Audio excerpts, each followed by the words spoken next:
All right, so hello everyone. Again, my name is Manisha. I'm the Director of Health Professions Advising, and today we're on day 2 of interview week, preparing for your virtual interview. I am also going to turn off my video for the duration of most of the presentation, unless there's something like we want to demonstrate and share. You're welcome to have your cameras on and off. And then once we turn off the recording, I welcome any and all questions at any point. So let me do this. I've got my chat opened up if you do have questions. So I'll start off with a quick review if anyone wasn't here yesterday, or just a quick review of yesterday, but to just ask you all, why do schools interview? Why do you think schools interview? Schools have already seen your application. They've already read about you. What's the point of the interview?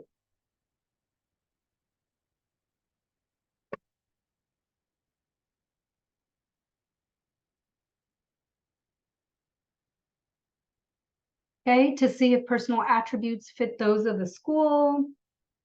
Anything else? Any other ideas? To see the person behind the application. Thank you, William. So up to now, you have been what I call a flat profile. You've written a strong application, you've submitted it, but that can only go so far. You know, they're trying to imagine you, they're trying to see you. And so for the health professions and the schools that interview, it's a better sense of getting to know you, getting to know how you communicate, how you might fit with the school, and your opportunity to show who you are out in addition to what you've written about. So it's putting that face to the name concept. So it is looking at those attributes, those competencies. It's evaluating your readiness for both the profession and for that school, gauging your maturity, your self-awareness, how you communicate with the self-awareness, your understanding of your own strengths and challenges, your own description of your resilience, and ultimately how you're going to fit with their school. As always, we speak about a competency-based application. That doesn't mean you directly say, I am reliable because, but you demonstrate that through the responses you give in the questions of the interview. What you share about yourself, you are in essence sharing, what makes you a good candidate. And so you want to always be thinking about that. Again, it's really important you review your application. It's probably been a month or more since you wrote your primary or even your secondary. So evaluating and reviewing, what did I write to the school? What did I write overall?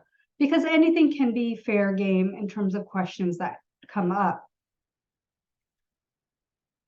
So with a virtual interview, what are some things you've heard? What are some formats you've heard about? What are some things other folks have shared with you?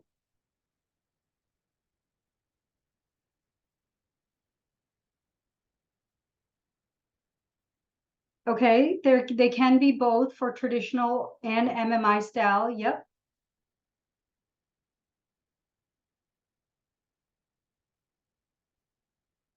Yep, they can be open, blind, closed, and right? So specifically speaking about virtual interviews, what are some things you've heard? Maybe friends or family members that have gone through virtual interviews. What are some challenges you've heard about?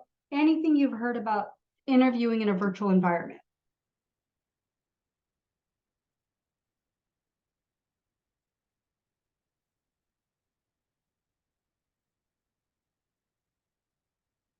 Yes, you do want to practice what eye contact can look like. So where are you looking? That is really important. In this case, it may not be where you think if you were looking at someone. Other things you've heard?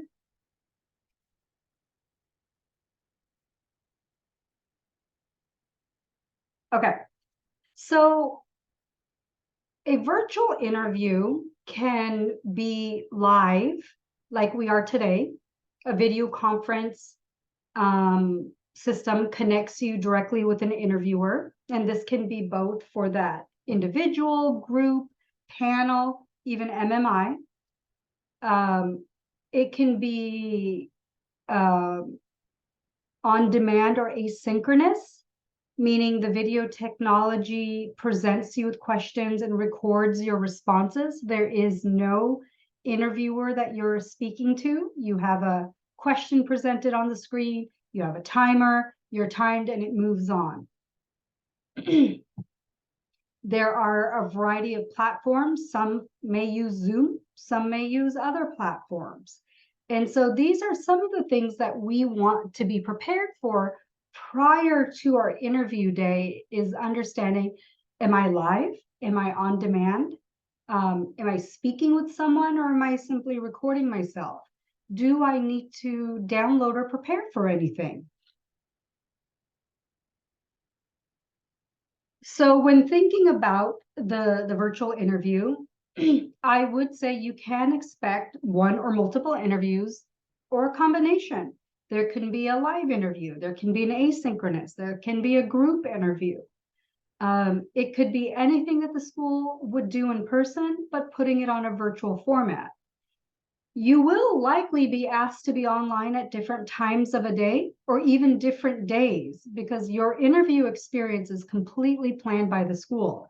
So in the last few years with COVID, we have been seeing interviews going over 2 or 3 days, an hour here, an hour there, 30 minutes somewhere else, because they're trying to give you that whole experience, that individual or MMI, whatever they use. The meeting with the dean, which is either one-on-one or as a part of a group, the financial aid conversation, the virtual tour of the school, all the things the school would have done in person, but putting on a virtual format.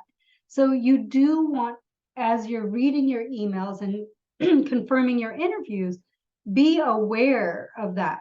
Time zones may be different.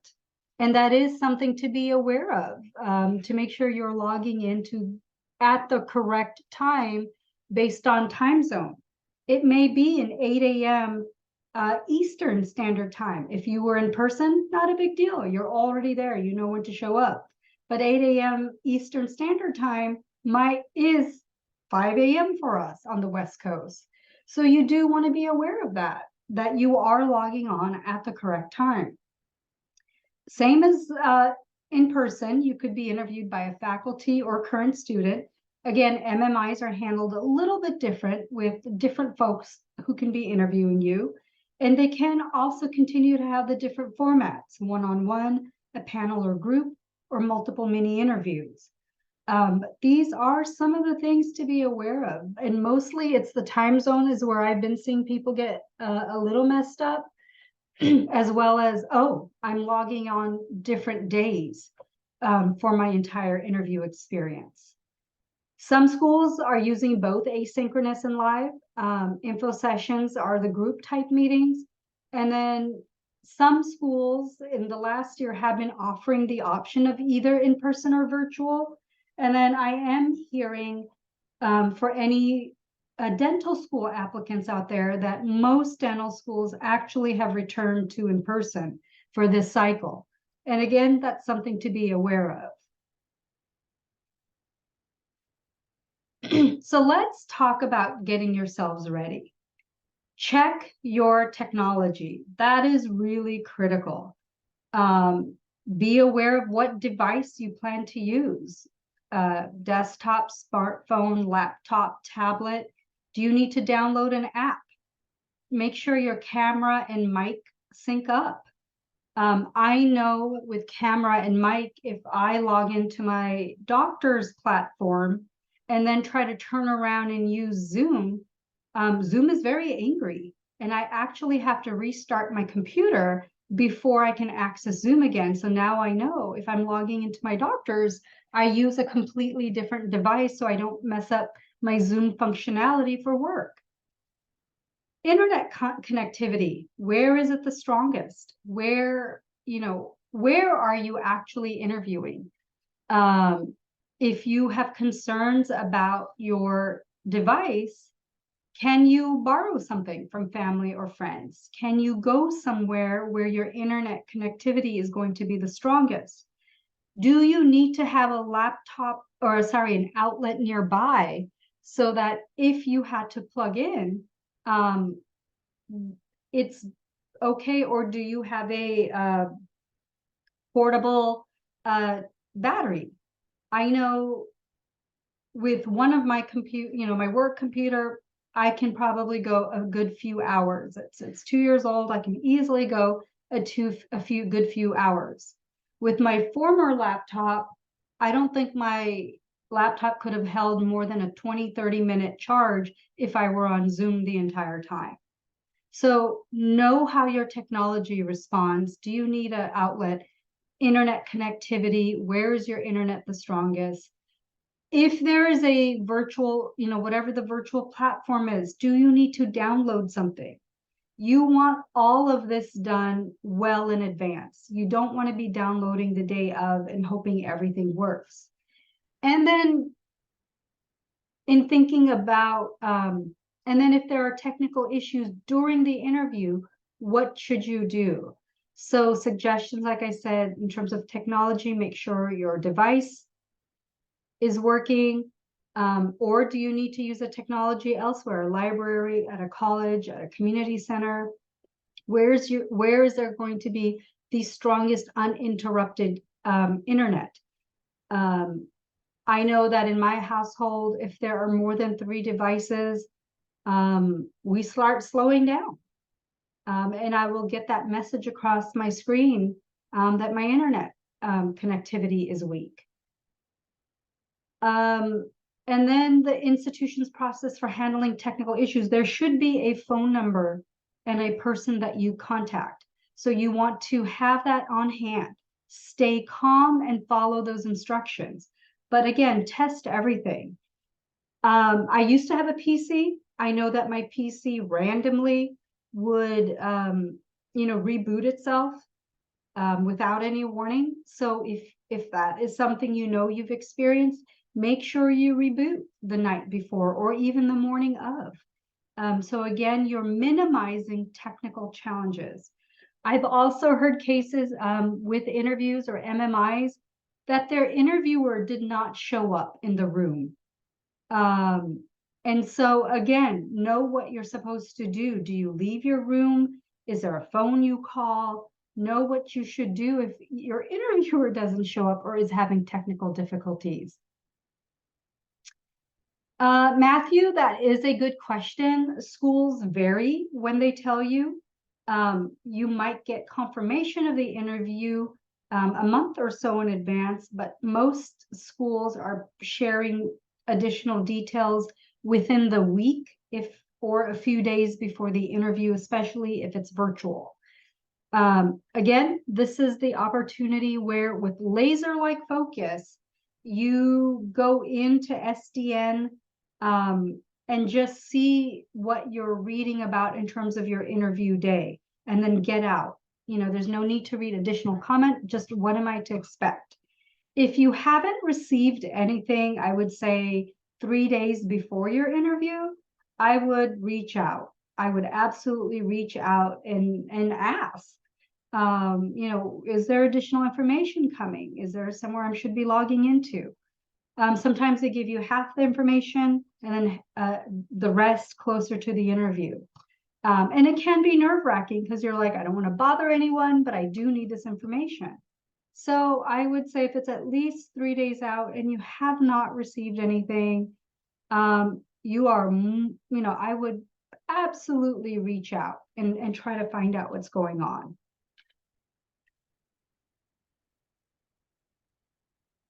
So I wanted to overview, and before we jump into this, some different platforms that are used.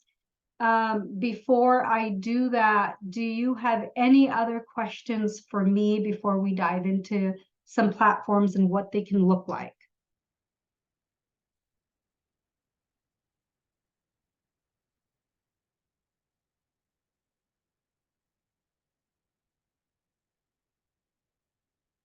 All right, so I will go ahead and dive in. If you have questions, again, you're more than welcome to unmute or use chat to get to, and I'm happy to answer. So Kira Talent is one of those platforms, which is a live interview experience, meaning you are connected on this platform with an interviewer.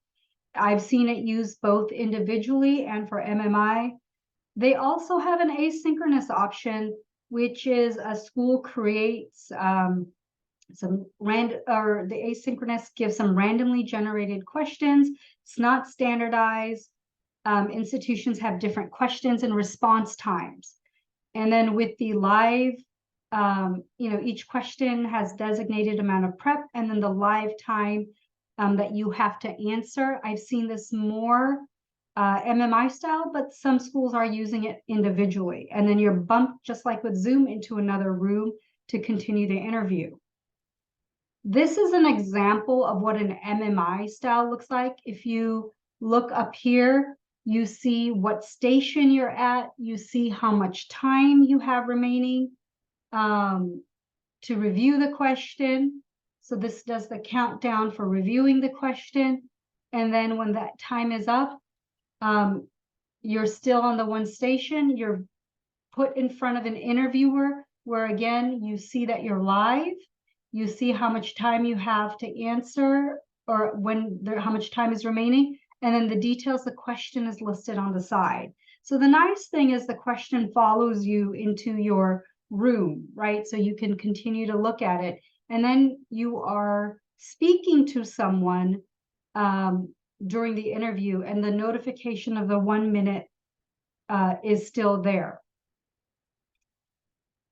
Again, with MMIs, and we'll talk more about this on Thursday, the interviewer may have follow-ups with you, may just stare at you.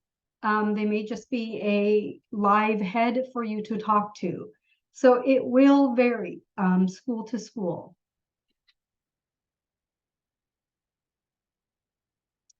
So Kira also has written examples where you see the question displayed and then your response time. No video, no prep, and typically because you are writing up your response, they'll give you some longer time to answer it. Some things to be aware of. The practice questions in Kira, they allow you to get familiar with the platform and then double check that your device is set up properly. So I would jump on Kira if you know your platform is Kira to do the practice run to make sure everything is okay. But there are some key differences between the practice and real assessment. During the practice, you can complete your question as many times. So you go in, you're timed, you can respond and you can do it over and over. So you get a sense of how long you take to respond. During the real assessment, you get one shot to type it up and respond. During the response for the oral answer, you can replay your responses and understand how you've presented. You'll get to see yourself, hear your responses. During the real, again, that's not an option. You can't replay. Once you submit, it's gone. And then only your responses to the real assessment are actually evaluated. No one has access to your pre-recorded practice runs except you. And then the practice questions may or may not be related to the real assessment. So it's more just to give you an opportunity to practice and respond and view yourself.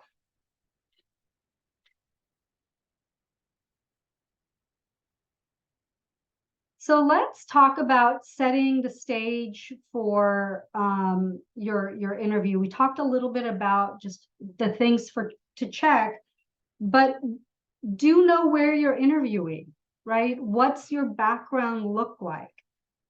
When COVID first started and we were virtual, my desk was set up what I would have thought is a regular desk pushed up against the wall. I faced the wall in my desk. I quickly realized that gave everyone a view of my bedroom, because that's where I work, which also included multiple piles of laundry, possible half-dressed children running in and out. And so that, again, really quickly realized that's not the image I wanted to present. So I pushed my desk out. I now back myself into the wall. I have a neutral background. And I've also, because of presentations, realized the light here is very different, not just different times of the day, but different times of the year. So I am really good about checking the lighting. Like, had I thought about it, I would have actually turned on my little LED light here, because there is a shadow. If you can see, I'm sitting half in and out of a shadow based on how I have my window shades open. So make sure you understand what your interview space looks like, that it's neutral. Many times when I'm having appointments with students, they're in their bedroom or on their kitchen table. There's stuff in the background. Even with the background blurred, you can tell people are moving back and forth. Closets are open. Again, neutral. If you have housemates, whether family, friends, or housemates, let them know if you are interviewing at home that you're interviewing, and to give yourself that privacy. Put a sign on the door that you're interviewing. I sometimes have to lock my bedroom door because my spouse will come in random times to get clothing for himself or the children, to use the shower, which is right here up against this wall. So it sounds like a waterfall. And so I have to have these conversations even now that I'm in a meeting. I need you to not come in. I'm going to lock the door to give myself privacy. Take out whatever you need. So as many distractions as you can avoid. I know we've gotten very used to the virtual format, where I have noticed people are a little more casual about it. The interview is not the time to be casual. So again, check, misspelling background. Check, create a neutral background with good lighting. Check what time you're interviewing and see if you have to make any alterations to your lighting. Clear any clutter that can be seen.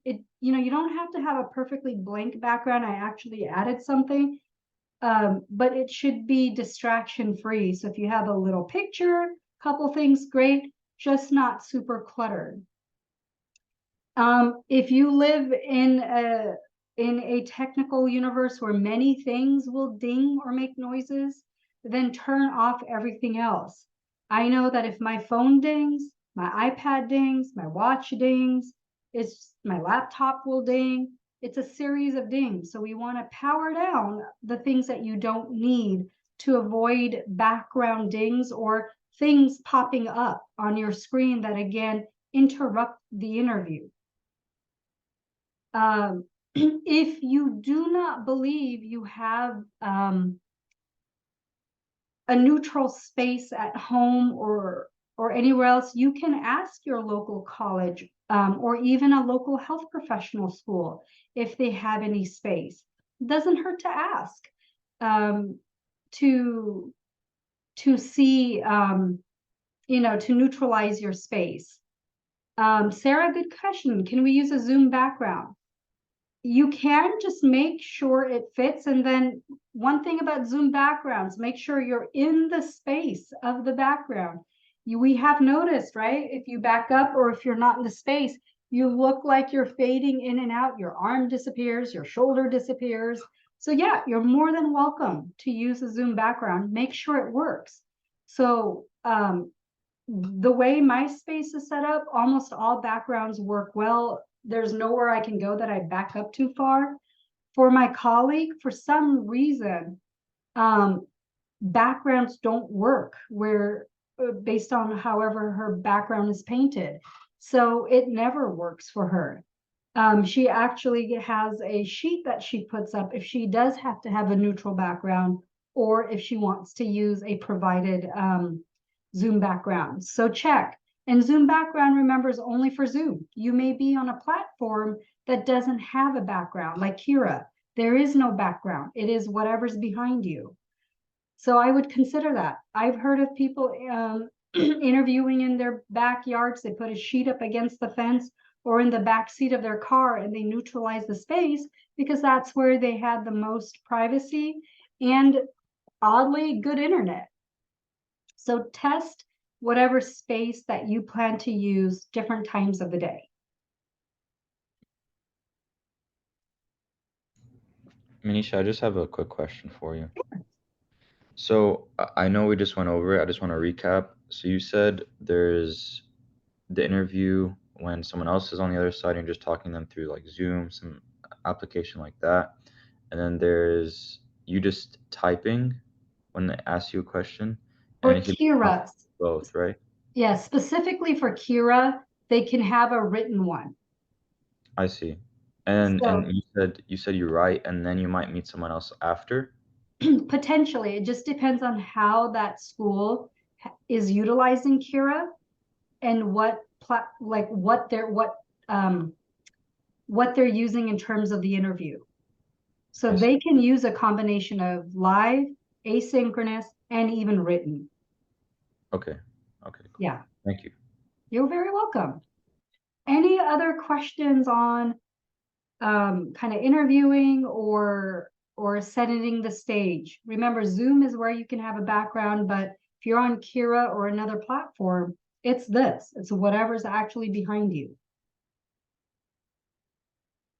And then if you have more questions, again, you're more than welcome to pop them in the chat or unmute. So let's look the part. Attire, even though you might be on a virtual environment, you still want to dress professionally and groom meticulously. Wear the whole outfit, not just the upper half.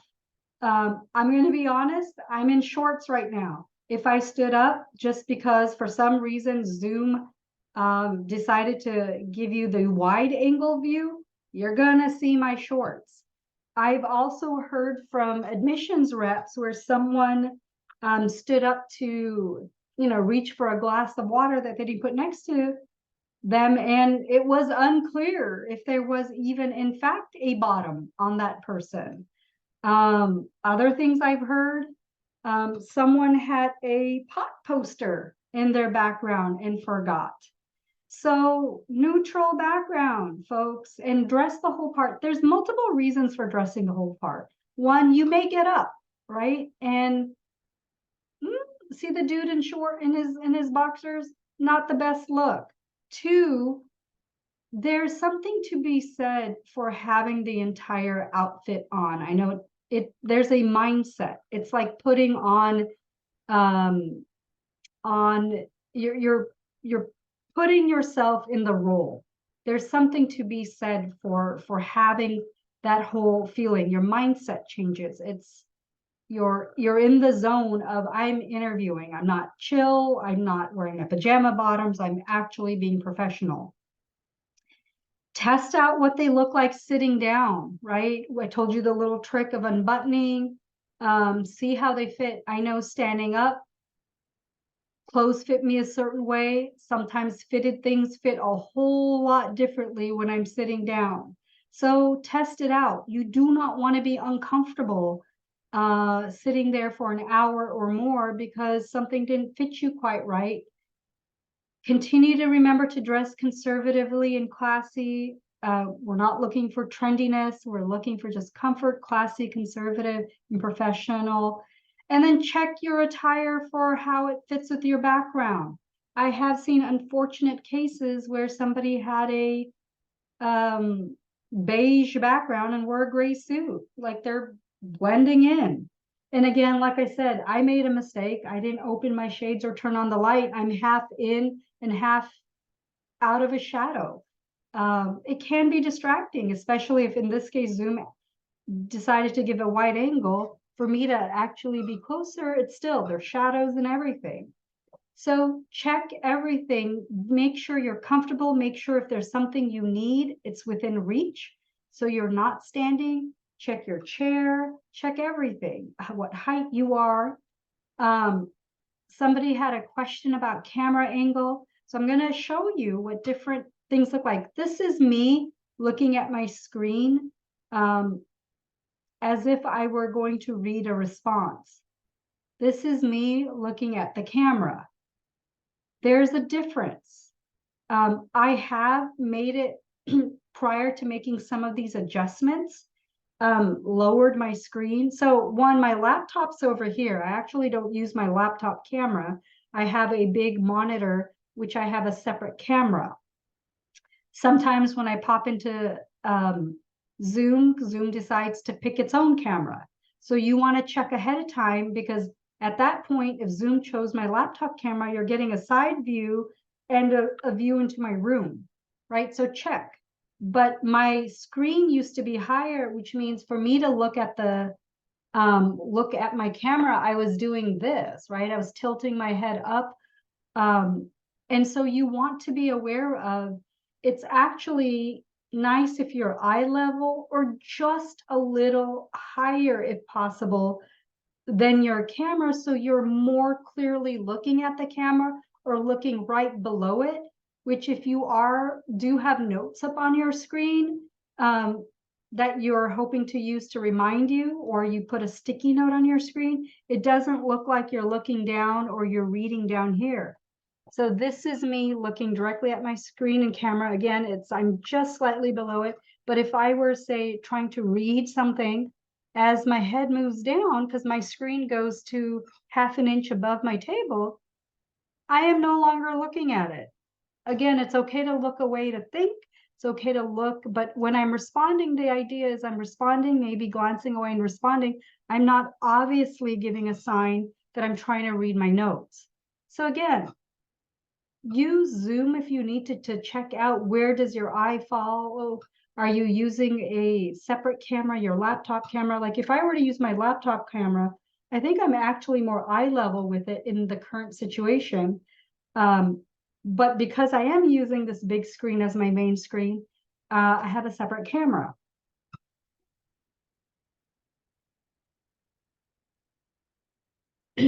That is a good question about the kitty. Just like children, I would encourage you to have pets away or have somebody watch the pet, because you also don't want your pet meowing or barking at you because they're mad at you for being in the other room. So yes, I would encourage you to, not have pets, not have children. Like tonight, I'm going to be doing a presentation for 500 plus people. I've already told my family that at 5 o'clock, I'm locking the bedroom door, so no one comes in to shower the kids, or my children don't come in telling me everything they did in karate today. So kids and children, we ideally want them away. There are situations where people might be more understanding. I don't know if an interview is the space. I would say you want to do whatever you can that you're not distracted, you're not distracting the interviewer, and you're not trying to, oh, I'm so sorry, and try to, get your nerves back in because the cat did something or the dog did something. So neutral and by yourself is ideal. And then again, because they only see so much of you, and let me see if I turn off my video and if I turn it back on. So, oh no, I was trying to see if Zoom would give you the panoramic view. Nope, it's not doing it. So be aware of that as well. Like generally speaking, the camera is like here, you don't see this top half. I'm kind of in this box. That is all they have of you, right? So you have this much eye contact to make that connection, respond with confidence. Slouches, wiggles are still seen. Show you don't, show your enthusiasm, sit up, but not stiff, smile, focus on the camera as much as you can to show that eye contact and that connection that you're making. In terms of blurring the background, I would say as long as, again, people aren't walking in your background, because we do see that movement. I also, at one point last year, I was using my nephew's old room when I was working. One, people who knew me immediately were like, "Where are you?" And it did look like a teenage boy's room, even with the background blurred, because they could see posters on the wall, the laundry dumped on his futon. And so again, just be aware. Jason, good question about headphones. No one's going to get mad at you if you have over the head. Absolutely not. So use whatever's comfortable and whatever's going to ensure you're not losing sound and connectivity. So test your headphones. I have in-ear ones. I do also at work have an overhead set. It actually does not matter. The sound quality matters. And if you use the same headphones for your phone, then make sure your phone is turned off so you're not accidentally also getting calls ringing into your headset. Also be aware that once your headset's on, you may not be aware of surrounding sound. So again, that's why it's really critical that you create that neutral environment. People will talk to me from coffee shops during our 30-minute appointments, and I'm like, I can't actually hear you. I know you can hear me, and you have your headphones on, but I can't hear you. All I hear is the surrounding sound. So again, that's why neutral is important. Body language, again, I'm not asking you to be stiff up in the camera's face in business, but be comfortable, upright. You may be sitting for an hour or two, so you want to be comfortable. You want to have water nearby. You can see I'm sipping my tea because I am talking, from drop-ins to this. And if something should go wrong, stay calm, take a big breath, continue with the interview as if you would have in person. They understand you might get a moment of nerves. So, apologies. Let me restart that question. Let me take a minute. Thank you so much. Let me take a few seconds to think about it. I'm looking away, and then I'm looking back at the camera and making that connection. I'm going to pause there. Any other questions about setting up your interview space for a virtual interview?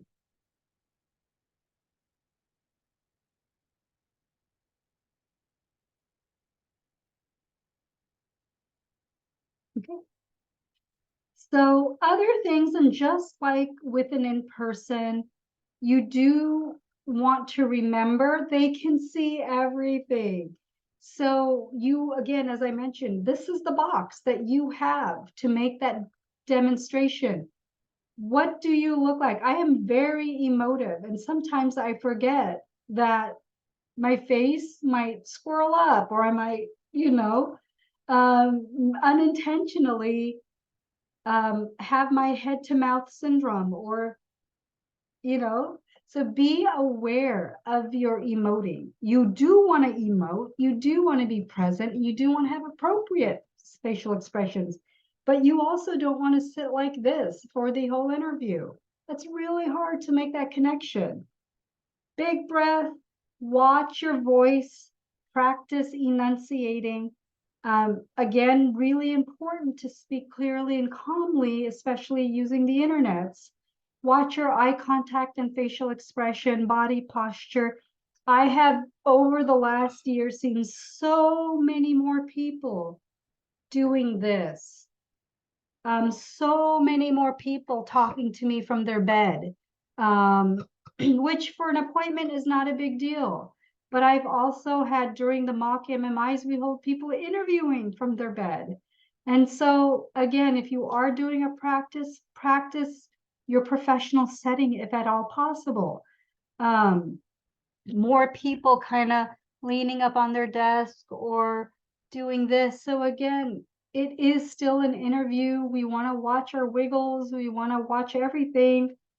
While in person, it might have been this or this. I'm seeing so many more odd body expressions because we're not necessarily, I don't know what it is, but like the connection of, oh, they can't see that. So they can see everything. So be aware of that. Any questions? And then the next few slides are really some review from yesterday, and then we'll just chat. Again, be prepared for them to ask you anything from academic, employment, your interest in pursuing healthcare, ethical issues. Review your application, review. I don't expect you to remember something you wrote a month or more ago. Read about it, be able to converse about it. And also be able to explain something, especially like research, in both professional and everyday language. Your interviewer, while they may be a physician, scientist, they may not speak the same research language as you if you're talking about research. So be able to explain it. Look up sample questions. Things can be wide opens. Things can be related to the profession, personal and academic challenges, current issues, self-awareness. And then practice the structure of your response, especially for behavioral questions, but for anything, even for an MMI question. You do want to have a structure so the listener can absorb what you're giving them. Answer the question that was asked, not the one in your head. Reveal who you are, your personal attributes and competencies. And give them the person behind that written application. And then practice. There is nothing that's going to substitute for actual practice. You can record yourself on your phone or on your own Zoom and play it back and see what you look like. You want to practice how sound is carrying in the space you are. So if you're used to, I'm in a large room, my voice is going to sound one way. When I'm in my office, my voice carries another way. If I'm in a different space, I want to be aware of all the differences in how I carry and what things sound like. Am I tinny? Am I hard to hear? Am I crackly? There are things that can potentially be unavoidable. I once interviewed a candidate who, unfortunately, the time of their interview was during lawnmower person. So they had a lawnmower in the background. And I appreciated how they kept their confidence up. They apologized, kind of pushed themselves in a little closer and spoke more loudly to kind of go over it. These things are understandable, especially if they're out of your control. But again, have an awareness of what your surroundings might look like. And that's really it for today in terms of kind of preparing for your virtual interview. I am going to go ahead and stop the recording